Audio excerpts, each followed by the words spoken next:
Welcome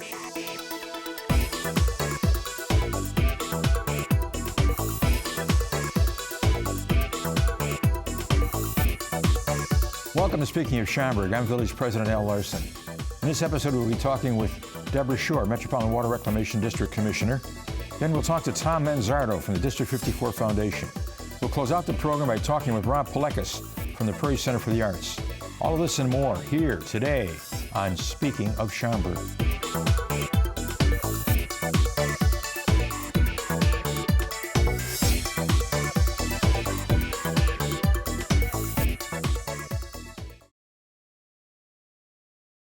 The Metropolitan Water Reclamation District works to protect the water supply for the greater Chicagoland area. Here to tell us more is Commissioner Debra Shore. Well, welcome to Speaking of Schaumburg. Tell me about what you guys do and why and who works for you and what kind of triumphs can you help us learn about? Well, thanks for the opportunity to visit with you today, Mayor. I'm delighted to be here and to share with you some of the exciting new developments at the Metropolitan Water Reclamation District. This is the agency that was founded in 1889 with a mission to protect the drinking water supply for Chicago. Because at that time, people were dumping all manner of human and animal and industrial waste into the Chicago River, which flowed into the lake, which was the source of drinking water then and now. Not a good idea to put raw sewage in your drinking water.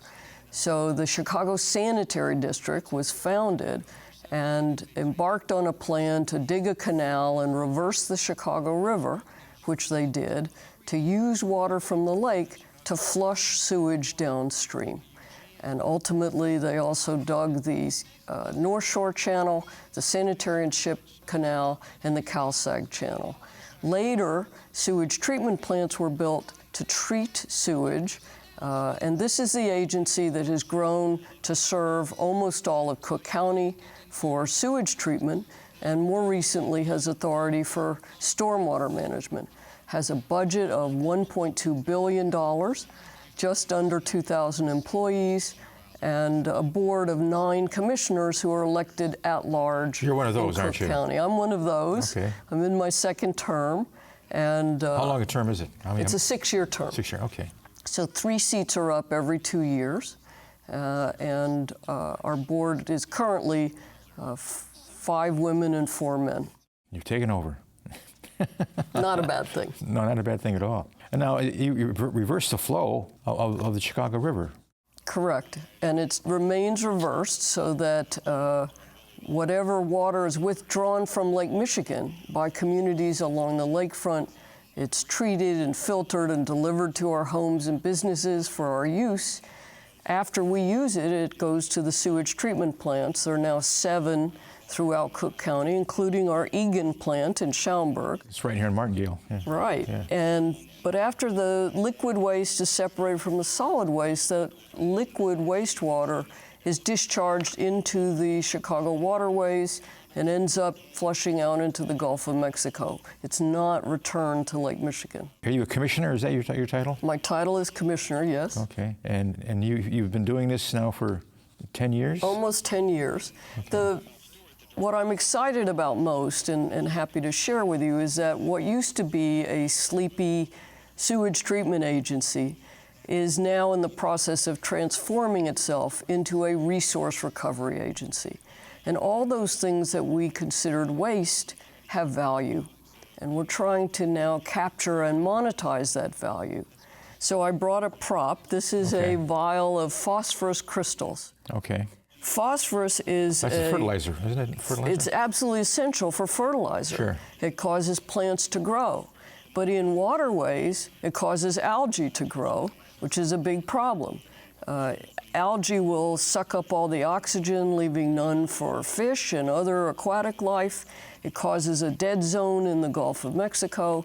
We heard a few summers ago about algae blooms on the west end of Lake Erie that for several days, 400,000 people in the Toledo area couldn't drink their water because there was a toxic bacteria in the algae. So sewage plants are under increasing regulation to limit the amount of phosphorus they can discharge in the treated wastewater. Through a new process that the Water Reclamation District has installed at our Stickney plant, the largest treatment plant off of I-55 in Cicero, we'll be able to remove most of the phosphorus from the treated water and turn it into a slow-release fertilizer that we can sell that's not water-soluble. So we'll produce something in the Midwest that can be used in the Midwest. We think we'll be able to produce 10,000 tons a year of these crystals. And the company called Ostera that we're working with wants to pay the district $400 a ton. So what is a pollutant in the waterways will be able to turn into a vital resource and generate revenue for the taxpayers of Cook County. Okay, now you have some initiatives you want to talk about? Well, that's one. There are several others that were underway to make us into a resource recovery agency. Okay. At the Calumet plant on the south side of Chicago, we are increasing the generation of methane gas. That's a natural byproduct of the sewage treatment process. Our bodies produce gas when we digest food, and sewage plants produce gas when they treat sewage. But by increasing the amount of food waste and liquid organic waste that gets into the anaerobic digesters at the treatment plant, we're going to be able to increase the generation of biogas by 160% and scrub some of that on the back end and sell it back into the natural gas pipeline. So we're going to generate renewable energy, and we're on a path to become energy neutral in 7 years. What's your background? How did you? I was a writer and editor and a conservation activist. My chief volunteer activity is doing habitat restoration in the Cook County Forest Preserves. But I believe water is going to be the issue in years to come, and this agency has a key role to play in how we manage our water resources. So you're involved with obviously with the Cook County Forest Preserves and managing their water quality, I suspect. A little bit. The forest preserves sequester an awful lot of stormwater and help our quality of life in numerous ways. The other initiative, Mayor Larson, that I'd love to tell you about is an effort. There's an ordinance that's been introduced to the Cook County Board that may come up for a vote in mid-September. Very quickly, tell me about it. All right. It involves expanding the number of safe, secure collection sites for people to dispose of their unused and expired medicine so they don't flush it down the toilet, because we can't remove the pharmaceuticals in wastewater at the sewage plants. We can detect them in minute amounts, but we can't remove them. So whatever is flushed down the toilet or thrown out in the trash ends up in groundwater or in our rivers and streams. So we want to expand the collection sites, safe lock boxes, into pharmacies and hospitals and clinics. We did a study of where the current collection boxes are, and there are large areas of Cook County that have almost none, that might be called collection deserts.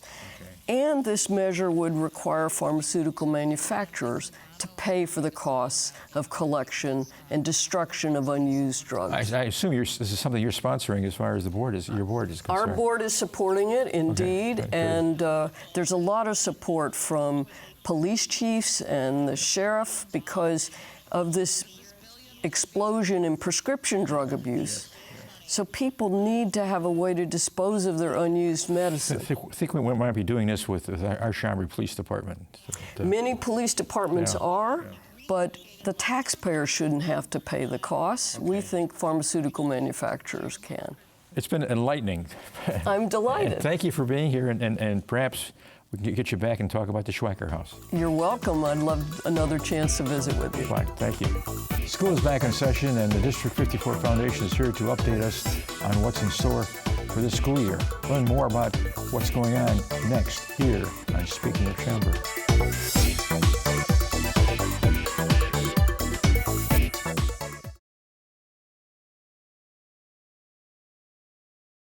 The District 54 Foundation is dedicated to enhancing the academic experiences for District 54 students. Here to tell us more about what they do is Tom Manzardo. Well, welcome to Speaking of Schaumburg, Tom. Thank you for having me here. You know, what do you do with the foundation, and what does the foundation do for the community? So currently I'm the chairman, second time around. You've been almost 20 years now. February of next year will be 20 years. So Donna Anderson and I go back to the start of the foundation, or at least the revitalization of the foundation that happened back in 1997. So we're a not-for-profit organization. Our task is to raise funds to support the community where tax dollars, school budgets, don't really cover, and there's a lot of need out there right now. Tell me about some of these scholarship programs that you have. So within the last year, we had a couple of scholarship programs, and we've revamped the program to be, all of our programs are shifting more to be needs-based.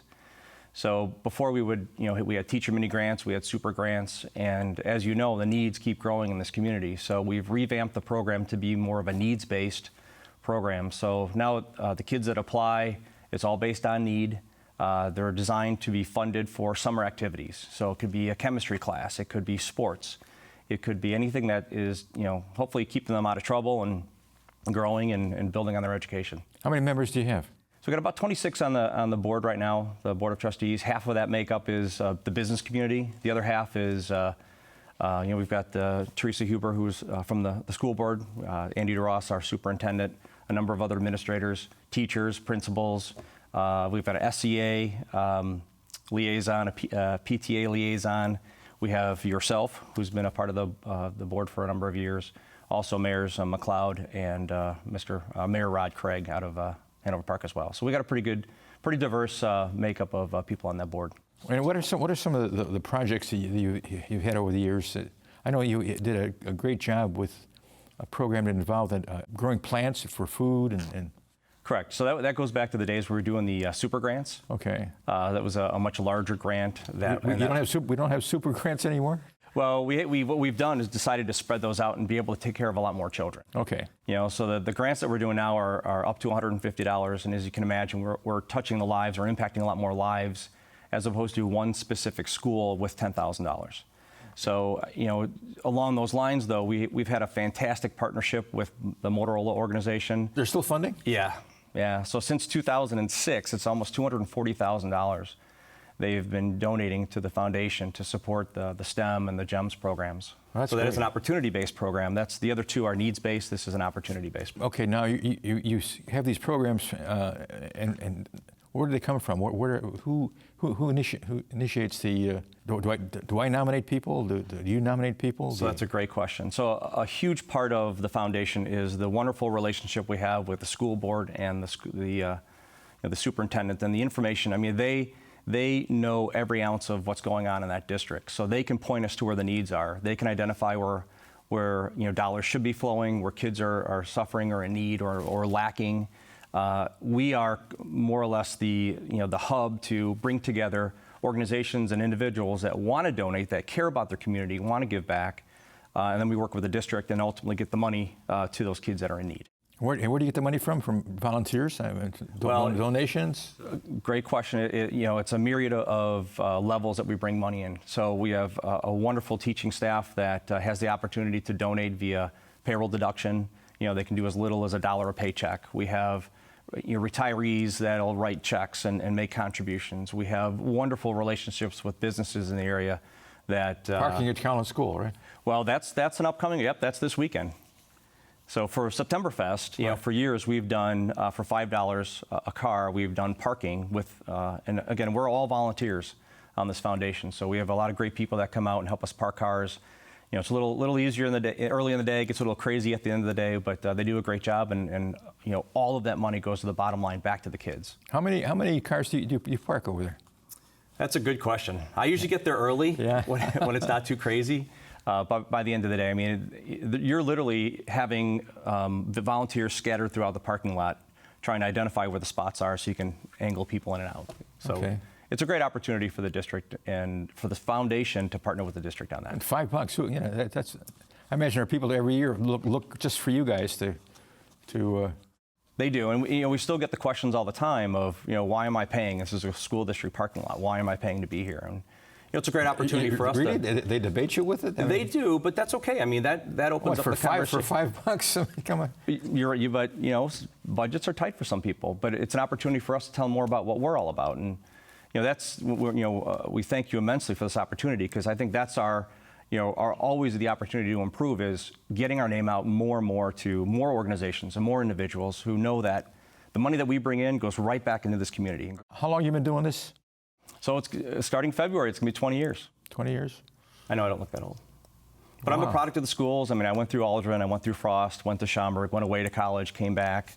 My parents, I'm second generation, self-employed, having a business here in the community. And your dad was heavily involved in the old Schaumburg Center Commission. So some of those businesses that are along Rizal Road and Schaumburg Road. Correct. Yes, and that's where his office was. That's where my office is. So yeah, we're very ingrained, and that's a part of what this foundation's all about. It's an opportunity to give back to the kids, and I've been successful because of the teachers that didn't raise me, but taught me and got me to where I am today. So it's nice to give back. Tell me about some of the newest projects you guys are pushing, or.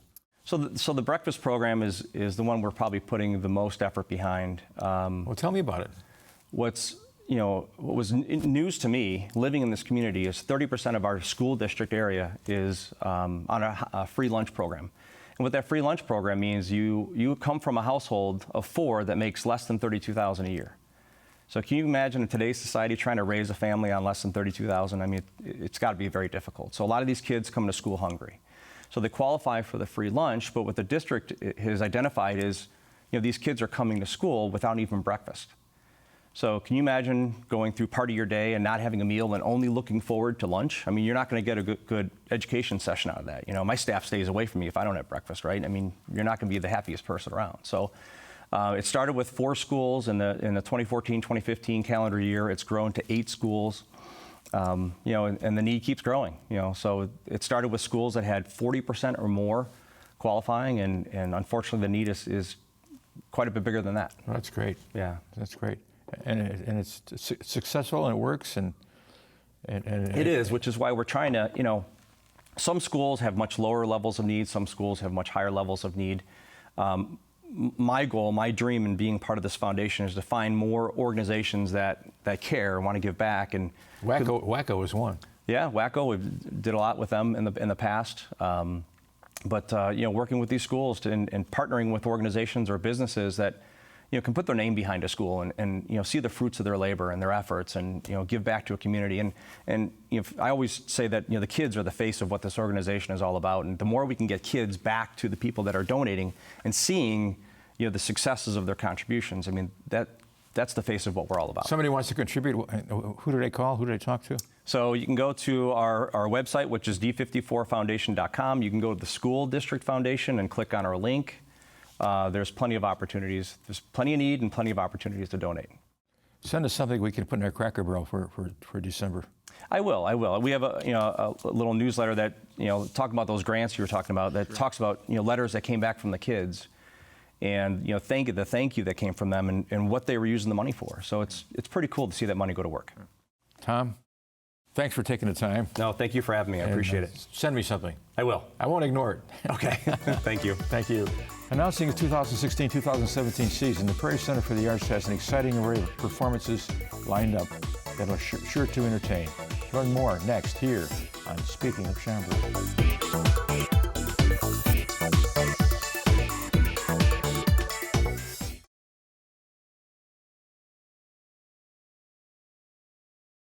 From musicians in film to dancing and theater, joining us is Rob Pileckis to tell what's coming to Schaumburg's Prairie Center for the Arts.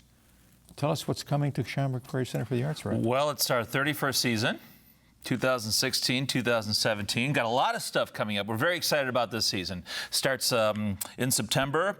We're going to kick it off with Aaron Neville. Who is Aaron Neville? Yeah, has a golden toned voice from New Orleans, and it's kind of a soulful, bluesy sort of sound. It's very expressive. He was with the Neville Brothers. He's of the Neville Brothers, and he'll be performing as part of a duet. He's got a keyboardist with him and himself, and he'll be just doing songs from his canon of songs. He's a magnificent artist. We're happy to have him here for the first time. So he'll be kicking off our season, and from there on, it just takes off from tribute artists to original music to stuff that's off the beaten path a little bit. Nutcracker? We got the Nutcracker coming. This is, gosh, it's got to be, we started that in 1995, so we've been doing the Nutcracker for a long time. I think people need to get their tickets. I know people need to get their tickets early for that because it sold out last year. And it's a fantastic holiday show. It's performed by the Schaumburg Dance Ensemble, which is an in-house production. It features students from the area, adults, professional dancers. It's a magnificent cast of over 100 people.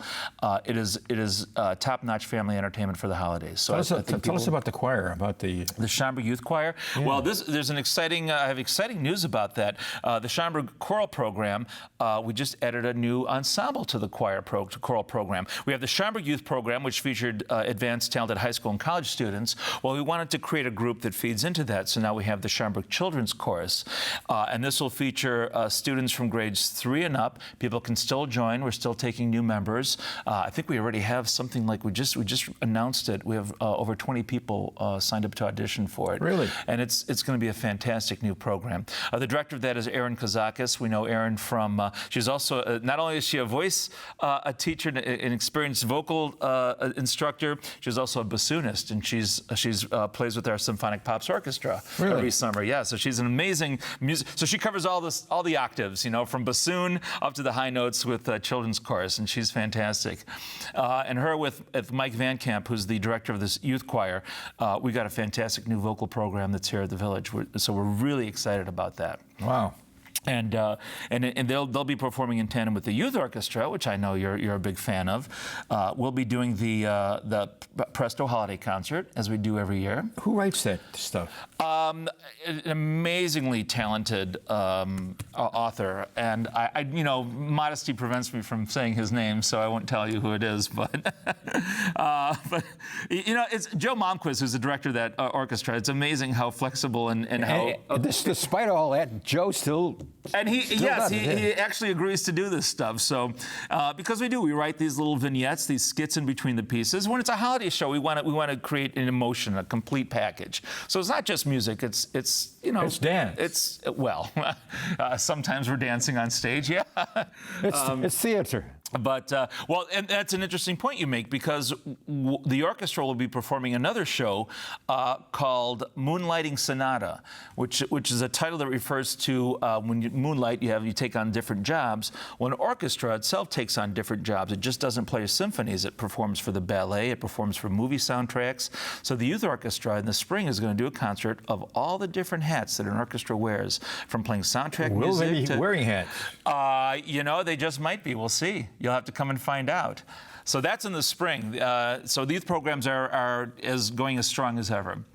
But we have other things too. Tell us about it. All right. And we have our season brochure, which people can either download online or they can call us. We'd be more than happy to send them one. And this has all the information you want. So we've got everything from, like I said, Aaron Neville. Another fun show. This is an act that I was lucky to see last year. They're called the Queen's Cartoonists. Now they are they're a group of these young talented musicians out of Queens, New York. So there's hence the name. And what they do is they perform cartoon music from the 20s, 30s, and 40s. And this is music that you've heard it on Warner Brothers, on Bugs Bunny cartoons all the time. They perform that music, and they're also bringing some video with them to play along to the video. And they also have a vocalist who'll be doing some of the songs from that era. Where do you find these people, Rob? Well, I was fortunate enough to go to New York to a presenters conference where you get to see all these showcases of talent, and it's an amazing, astounding, just array of talent that you get to see and then see what might be a good fit for the Prairie Center. And I saw them, and our cultural commission took a look, and they said, yeah, we got to have these guys. So they were a blast. So they're coming here. The Fabulous Thunderbirds, November 18th. They've been around for a long, long time with their song Tough Enough from the 90s. They'll be here in the fall. You Jack Lemmon fan? Of course. His son. The Apartment. The Apartment, absolutely. Mr. Roberts? Sure. Am I right about Oh, sure, that? yes, I think of so. course. So many great films. Some Like It Hot. There you go. Another great one. Well, his son, Chris Lemmon, has a show about his dad. and it's called A Twist of Lemon. That's going to be on February 11th, and it's really him just kind of sharing his memories of his father. Chris is also a pianist and composer. He does music from the movies that Jack Lemmon starred in, and he just tells these stories, and that should be a really wonderful one-man show. Is that a lecture series, or is that? No, that's going to be just a one-man show. We do have our lecture series, and we have 3 fantastic lecture events. We have Hollywood and World War II, so we got a talk about war movies. We have Remembering Marshall Fields at Christmas. Oh, yes. Do you remember anything about Marshall Fields at Christmas? I remember going downtown and getting ditched by some of my classmates. Wow.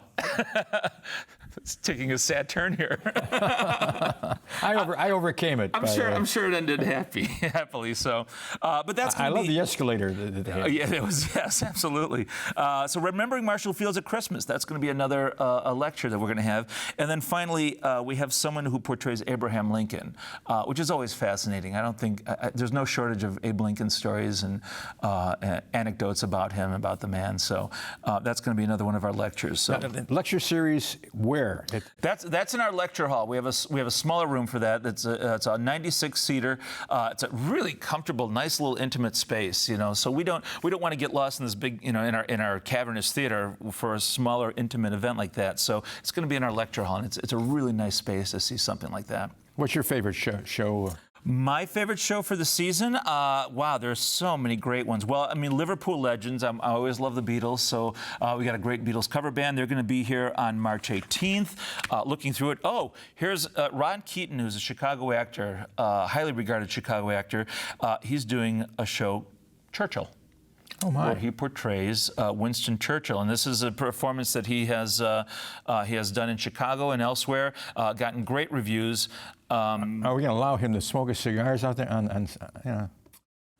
not going to tell Winston Churchill to put out his cigar. Okay, if he wants to smoke a cigar, I think he can smoke a cigar. Fascinating. That'll be a fascinating biographical presentation. Bobby Darin. Did you like Bobby Darin? Yes. Christopher Cale Jones, another performer, is going to be doing a tribute show to Bobby. Beyond the sea, somewhere. There you go, right? My lover stands in golden sands and watches the ships that go sailing. You know it. Yeah.